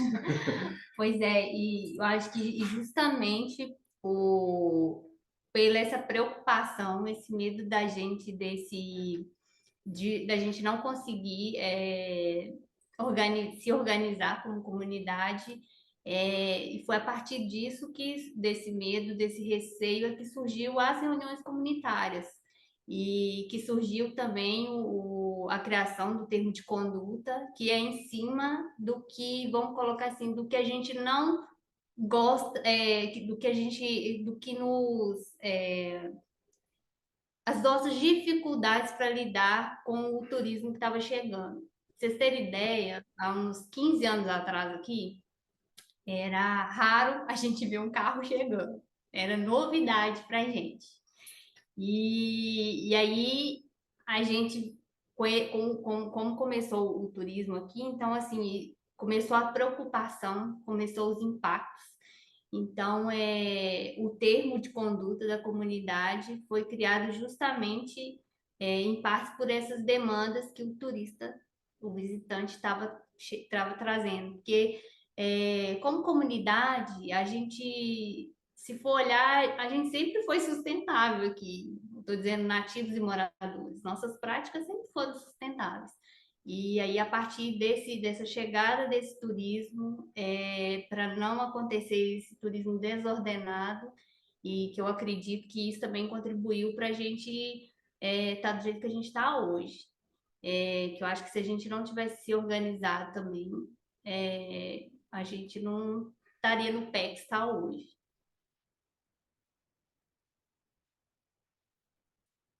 É isso.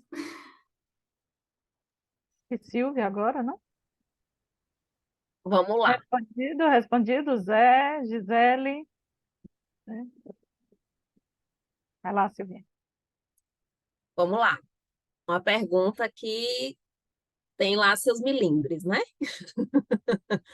Primeiro porque o presidente da organização, inclusive, está aqui entre nós, que é o senhor Elias Dourado, não, Elias Rios, né? Ele está aqui entre nós.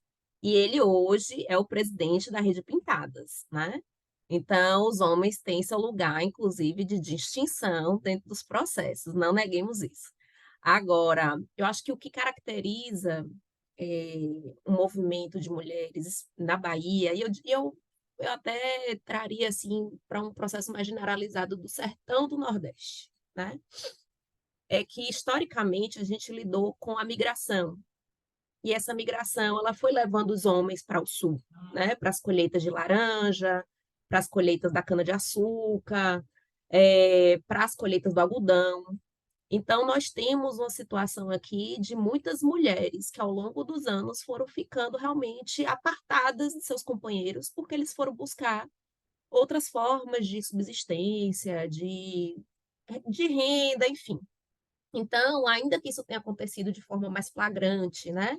Até os anos 80, com mais intensidade, nós percebemos um refluxo dos homens e das famílias do Sudeste para cá, com a entrada dos programas de transferência de renda mínima, né? Então, alguns autores, alguns pesquisadores já fazem essa correlação, né, dos efeitos também desse retorno das pessoas para o Nordeste em função de conseguirem ter uma renda mínima e de conseguir aplicar nas suas pequenas propriedades, né? Considerando a situação do movimento de mulheres em Pintadas, tem uma questão específica. Específica não, a divisão sexual do trabalho existe, né? Pintadas, por exemplo, e a região que Pintadas está localizada, que é o território Bacia do Jacuípe, vive basicamente da produção de agropecuária e de agricultura de subsistência. Então, tem uma questão aqui que é minha hipótese, né? De que as atividades agropecuárias, elas têm uma tendência de serem mobilizadas por homens, né? Elas tendem a ser desenvolvidas no sertão, ovinocaprinocultura, bovinocapirocultura, enfim, por homens. Então, em alguma medida, pelo fato do homem estar vinculado a uma atividade que é mais vinculada a essa parte da agropecuária, as mulheres ficaram desenvolvendo outras atividades econômicas com base na domesticidade e que isso acabou sendo reproduzido em termos de movimentos de mulheres e de resistência, né? Então, nesse sentido, você tem um quantitativo maior de mulheres em termos numéricos, mas você também tem o engajamento dessas mulheres em função das condições estruturais mesmo. Então, não deixa de ter a velha e, vamos dizer assim, aterrorizante divisão sexual do trabalho, ela existe. Existe demarcadas situações, inclusive tem alguns estudos que apontam, por exemplo, que foi feito um estudo sobre violência doméstica, né, no rural baiano, e Pintadas não foge disso.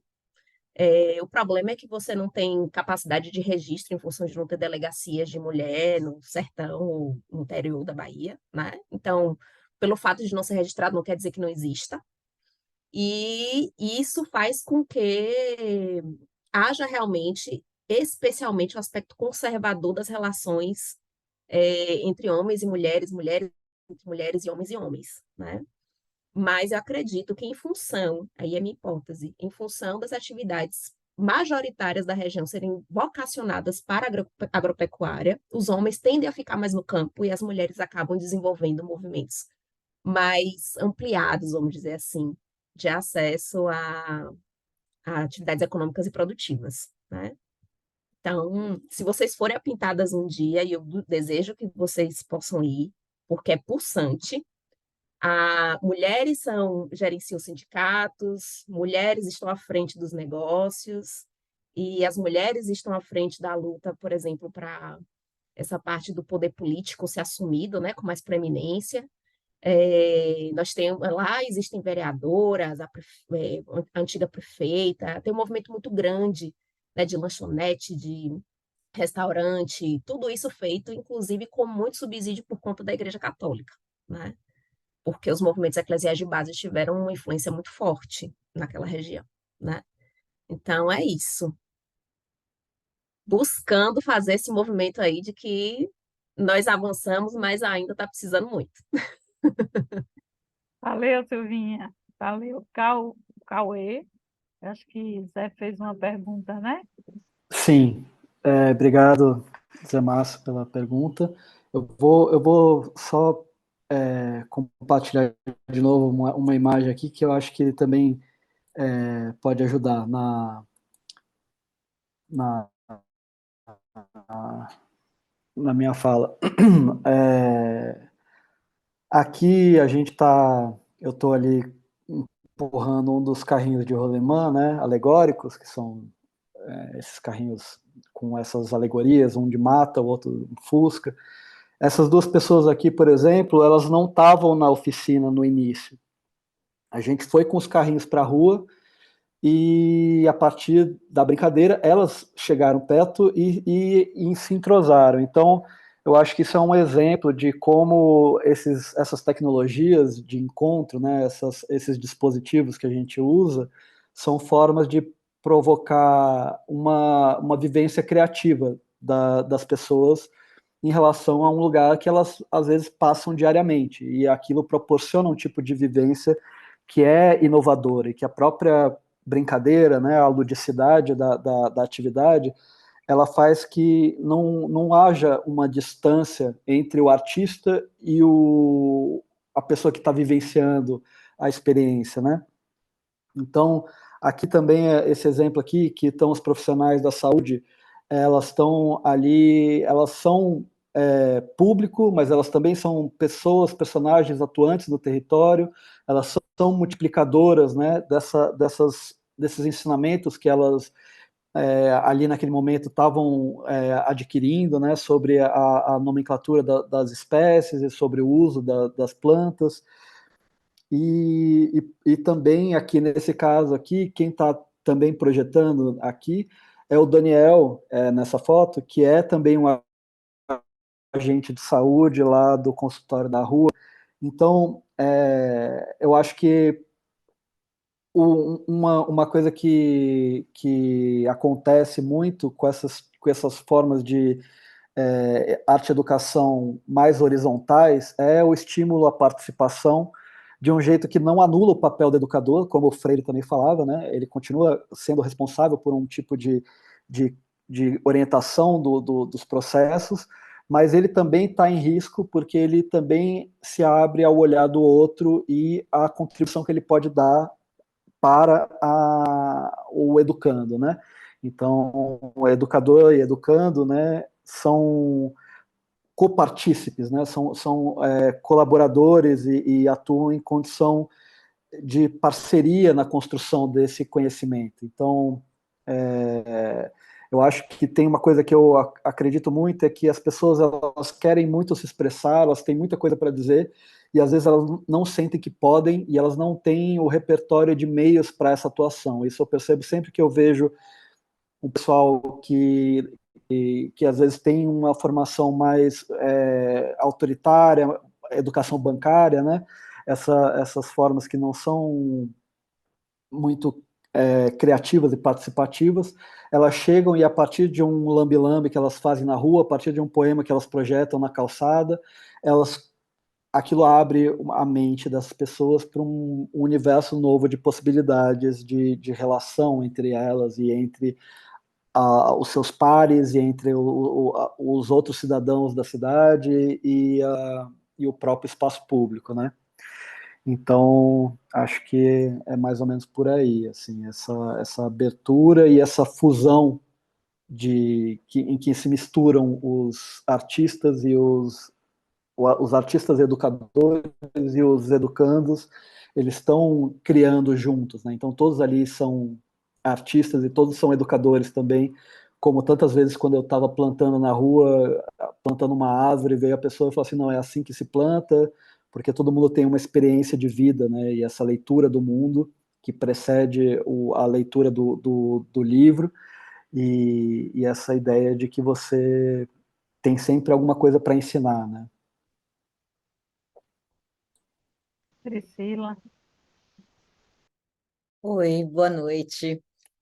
Primeiro eu quero agradecer, claro, essas falas, né, dessas experiências que são incríveis, assim, parabenizar todos os envolvidos e envolvidas, porque que bom que isso está acontecendo, que isso acontece, né, apesar da motivação não ser tão boa, né, que é, enfim, contextos menos favoráveis, mas que há essa força, né, que está aí e acredita e consegue.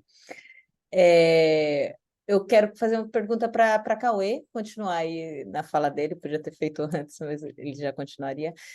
Eu só quero saber, assim, por exemplo, o público que participa dessas oficinas, né, dessas propostas, se tem um público que fica mais fixo, que fazem parte do projeto mais corrente, assim, ou é sempre passando, participa daquela atividade, depois não vem mais, ou tem um público mais fixo, né? Pessoas mais fixas participando disso, porque aí cria já um pertencimento, né, também. É mais nesse sentido, assim, que eu queria entender como é que se dá essa relação, né, com o público, com os participantes, com os coautores, vamos dizer assim, né? Sim, Cauê, obrigado e pela você? pergunta. Oi. Sim, É, tem graus, tô tem ouvindo. graus diferentes de. Vocês estão me ouvindo, não? Você Sim, está me tô ouvindo. ouvindo? Eu Sim, estou Tá, ouvindo, tá, a gente está ouvindo bem. ok. É que eu queria Então, pegar. são graus. Oi. Oi. Diga. Eu É, queria. eu É, acho que tá normal, Kátia, o som dele. é, não, eu queria pegar um gancho na pergunta de Ah, Priscila, tá. e aí ele já ok, responde que tem a ver tá com bom. isso, né? Que quando você mostrou essa imagem do carrinho de rolimã, né? Eu nitidamente vi assim o encantamento com que o trabalho de vocês, né, causa nas pessoas. E ali eu lembrei, veio a memória afetiva no mesmo momento, porque eu brinquei de carrinho de rolimã, né? Agora, a minha pergunta é, partindo disso que Priscila traz, assim, qual é o nível de engajamento dessas pessoas que, porventura, passam e vivem essas experiências? E como é a relação também dessas pessoas que, que, que vivenciam essas experiências com as pessoas que estão na rua, né?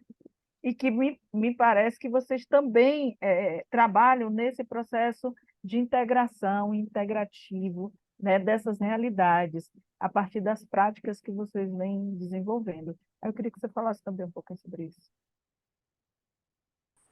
Ah, tá ótimo. Obrigado.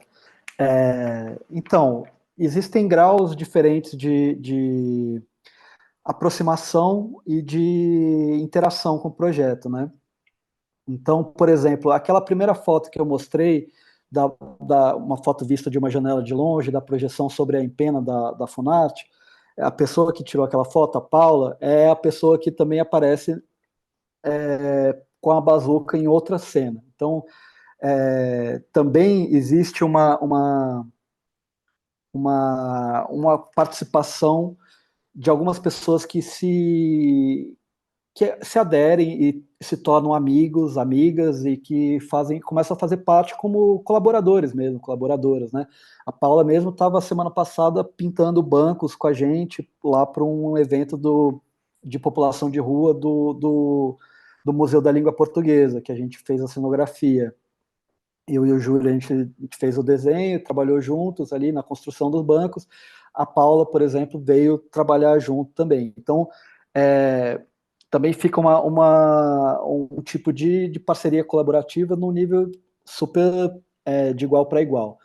O Daniel, como eu falei, também projetou ali junto com a gente, ele também veio em várias atividades, as pessoas retornaram. Claro que tem um público flutuante, tem o próprio público que está na rua, que às vezes tem mais dificuldade de comparecer. Agora, o próprio projeto, ele aconteceu ali de agosto a outubro de maneira semanal, né, com atividades regulares ali que 2 vezes por semana a gente se reunia. De lá para cá, a gente está atuando mais como um ateliê aberto, então a gente não tem atividades regulares, porque a gente não consegue financiamento para material e para hora-aula, porque a gente conseguiu um financiamento naquele momento ali no ano passado para trazer os professores e professoras que facilitaram e que mediaram esses encontros, né? E isso não está acontecendo nesse momento especificamente. Então a gente está fazendo ações mais na guerrilha, mais esporádicas, quando a gente consegue, como projeções ali com o projetor emprestado e tal. Mas, na minha percepção, para o ateliê funcionar como um espaço público, ele precisa de uma política pública, né? Ele precisa de uma coordenação, uma organização, um calendário de atividades, né? Um cronograma de encontros regular, que a pessoa saiba que, por exemplo, toda quarta-feira ela vai chegar lá e vai ter alguma atividade, seja qual for, né? Mas, ao mesmo tempo, nesse jeito de guerrilha e resistência, que a gente que trabalha com arte urbana, com intervenção de rua, com arte educação, sempre acaba tendo que recorrer, é uma coisa que é o improviso, né? Então, por exemplo, eu também vejo pessoas do Linhas de Sampa, que é um coletivo de mulheres, predominantemente, mulheres já com mais de 50, 60 anos, que fazem bordados ativistas e distribuem cidadania ali por meio desses bordados.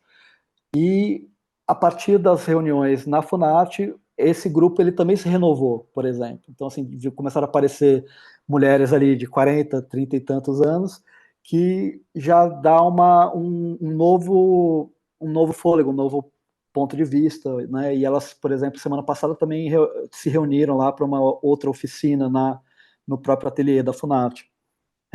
Então, tem engajamentos de níveis diferentes, tem pessoas que, por afinidade, por interesses comuns, realmente se tornam colaboradores, então é um lugar de encontro, é um lugar de promoção também de formas de fontes de renda, né, de organização de rede de trabalho.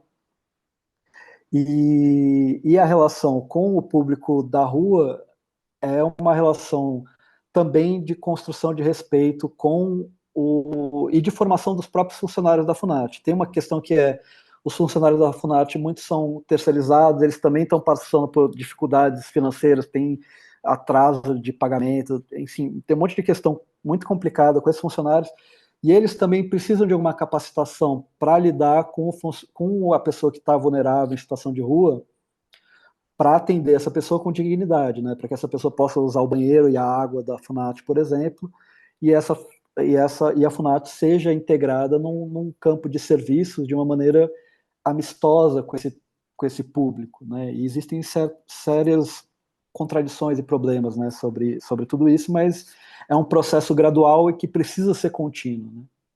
Não sei se eu respondi, mas eu acho que se vocês tiverem alguma dúvida para complementar, tô...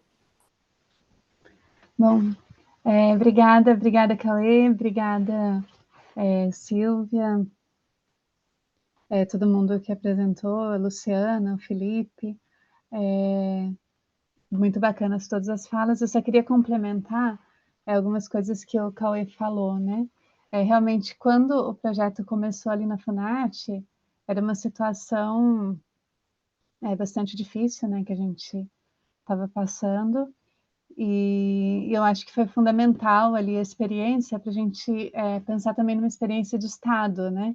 Que não é uma experiência de um governo ou de outro que estejam passando por ali. A Funarte é um equipamento público, nós somos servidores, né?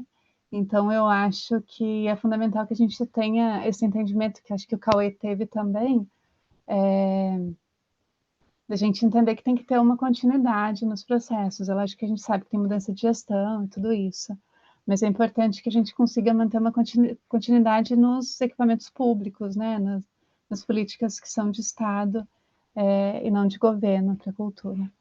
E aí, outro comentário que eu queria fazer, ele falou desse edital de formação de público, foi também uma experiência bacana que a gente conseguiu fazer ali durante o tempo que eu fiquei na coordenação, que a gente inverteu uma lógica, né, que tem nas políticas culturais, que é de dar o recurso para o artista. O recurso era pequeno, então a gente dividiu, uma parte foi para fazer a ocupação dos espaços, mas uma parte foi para a gente trazer o público. Então, a gente trouxe o público das periferias, grupos de mulheres, de pessoas trans, né, LGBT, indígenas, enfim, não só das periferias, mas também ali do centro de São Paulo, que também tem características, né, de periferia. E a gente conseguiu trazer esse público, foram quase 700 pessoas no período que funcionou esse edital, que foi mais ou menos, acho que 4 ou 5 meses.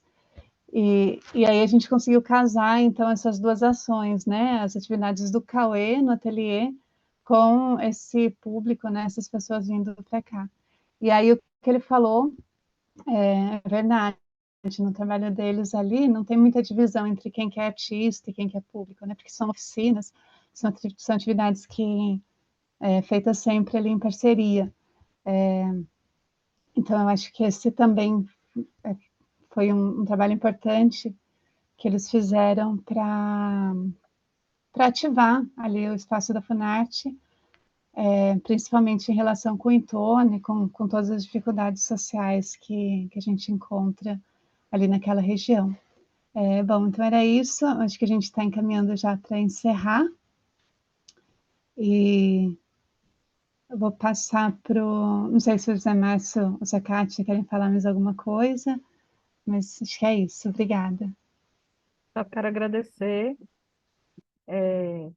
agradecer a oportunidade, né, de ter essas experiências aqui no boletim e poder participar desses encontros, né, que são que nos alimenta. Então, queria passar aí para Zé Márcio e um abraço carinhoso aí em todo mundo. Bacana. Então, gente, boa noite, né? Eu queria mais uma vez agradecer a presença de todos, de todas, de todos que estão aqui,